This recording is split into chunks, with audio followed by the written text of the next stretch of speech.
Cloud9 will take on AHQ Esports. After that, we'll move over to Group C for a grudge match between the two Zeds, SK Telecom versus H2K, and we'll conclude day one in Group A with Brazil's Pain Gaming versus the Coup Tigers. Now let's get your predictions, gentlemen. 2015 World Championship, Game 1, Fnatic versus Invictus Gaming. Crumbs, we're starting Fnatic, with you. baby. It's gotta be. These are the guys. I'm hoping these guys can take it somewhere. You know, I'm putting in a little extra love instead of analysis into this. I want them to do well. You know, I want to see a Western team. And the shame that happens is that throughout the entire season, there's always NA versus EU. And then when it happens that the EU team is better, all the people from NA are just like, yeah, we'll cheer for EU now. So you got to get behind those Western teams at Worlds, Monty. You may be surprised, but with equal numbers of Korean players on both of these teams, I actually, I can't just go by my default of who has more Koreans. So it's definitely going to be Fnatic for me as well. I think this team is going to be very, very sharp coming in here. They really buckled down in their boot camp in Korea, I know. And they obviously had a great season in Europe, and they will be a major threat here. I also just think they're more consistent than IG. And I think that Yellowstar and Reckless is a very favorable matchup for Kid and Kitties. For me, it depends on, can Fabiven stay alive in that mid lane? Because that synergy between Kakao and Rookie is extraordinary. So it's not just a math equation this time. There is thought behind it. Next up, Yamato. Well, of course, I'm going to go for Fnatic as well, simply because I like to go for the solid choice. I feel like at this point, IG is like rolling a dice, and but IG doesn't have a 6. That's the problem, you know? All right, well, there you have it. The desk is in unison for Game 1 of the 2015 World Championships. We're going to have to mix things up later in the show, gentlemen.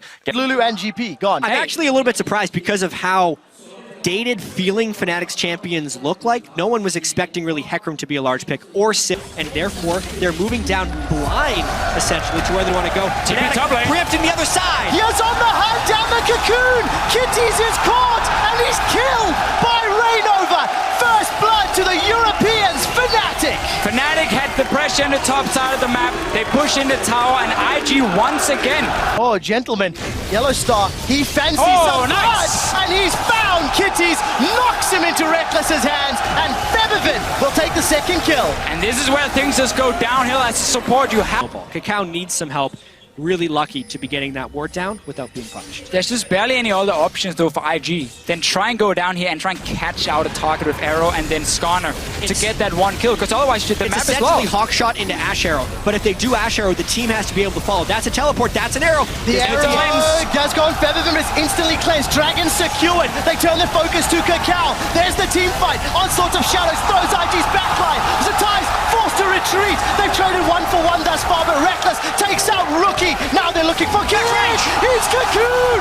Cocoon is down. Rainover gets another one. It's a 3-for-1 plus Dragon. We talked about it here for IG. They were running out of options. This was never going to have access to that Spire just yet. Yellowstar and Rainover backs away. Going to use the dash to dodge the death sentence. Everybody's postured very aggressively. Crystal Spire secured for Kakao Skarner. Where is Huni? Mid lane. Let's see if we can find a flanking opportunity. No home guards from either top lane, so we're not going to see that insane flank coming in from Huni or Zitai, but both teams, they know this next fight will be the fight deciding the game. If IG can manage to win it, they will be able to stall the game. If Fnatic takes it, they should be able to push and open up the base completely. They're starting the Baron. No reason to risk Kakao flashing in and stealing it.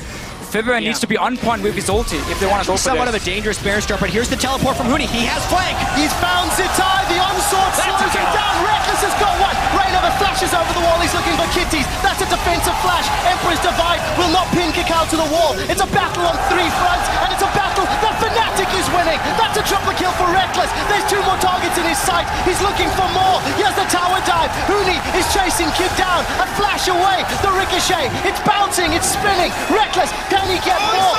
Boomerang's not there. Huni and Reckless are inside the base of IG. Fnatic chase so far, and the minion wave is there. That's an inhibitor down, but they're playing the long game. They get the inhibitor and the one fight. Everything counts for Fnatic. They get the kills. They get a Zhonya's as well from Febiven. Showing off a little bit. Can go back. That's a surrender from IG. They know the game was over.